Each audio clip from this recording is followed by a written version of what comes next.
কারণে এই ক্ষত দুনিয়ার কোনো চিকিৎসায় ভালো হচ্ছে না। ওগো মালিক, ওই আযাবটা যেই দেহের মধ্যে আরম্ভ হয়ে গেছে, ওই দেহটা কি করে সেই আযাবটা সহ্য করবে? জাহান্নামের আগুন যদি শরীরে লেগে যায়, কিভাবে কুলাবো, কিভাবে ধৈর্য ধরবো?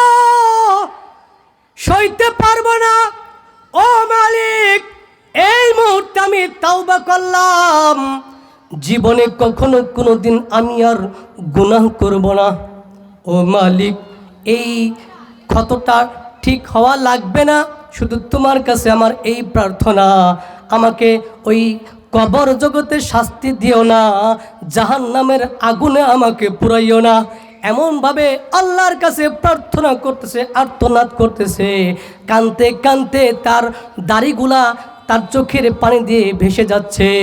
যখন চোখ বেয়ে বেয়ে টপ টপ করে পানির ফোঁটাগুলো পড়তেছে, এমন মুহূর্তে আব্দুল হক মুহাদ্দিস দেহলভী রাহমাতুল্লাহি আলাইহি তার সামনে চলে এসে তার গাল থেকে এই পানিগুলো এইভাবে হাতটা দিয়ে নামাইয়া হাতে ভরাইয়া তার ক্ষত স্থানের মধ্যে লাগায় দেয়।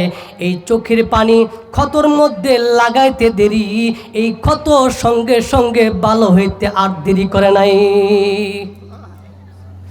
আমার বন্ধুগণ, ওই জায়গার মধ্যে অনেকগুলা ছাত্র ছিলেন।